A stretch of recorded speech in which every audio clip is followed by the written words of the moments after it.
রাস্তা ও ড্রেন সংস্কারের দাবিতে কুমারঘাটে আসাম আগরতলা জাতীয় সড়ক অবরোধ করলেন 12 ও 15 নম্বর ওয়ার্ডের বাসিন্দারা। স্থানীয়দের অভিযোগ, দীর্ঘ 3 থেকে 4 বছর ধরে ভাঙাচোরা রাস্তা ও বেহাল জল নিষ্কাশন ব্যবস্থার কারণে চরম দুর্ভোগে দিন কাটাতে হচ্ছে তাদের।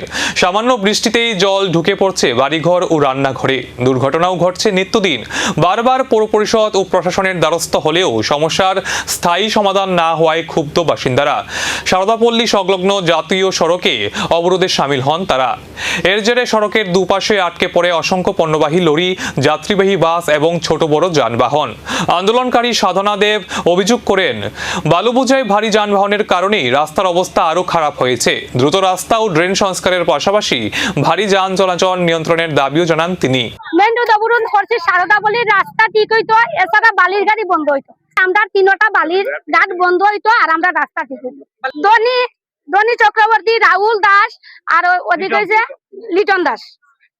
আর ডেইনের যা জল আমার গেটু আইয়া সব জমা হয়, ইটা দিয়ে আমরা ঠাকুর পূজা করি। আমরা ড্রেন ঠিক হইতো আর রাস্তা ঠিক হইতো আর বালির ঘাটটা বন্ধ হইতো।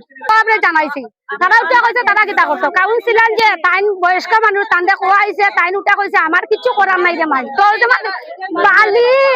বালি যে তুলে যে বালি ডাইরেক্ট জল রাস্তা মুখা চালে, ড্রেন বড়িয়া রাস্তা মুখা সব জল।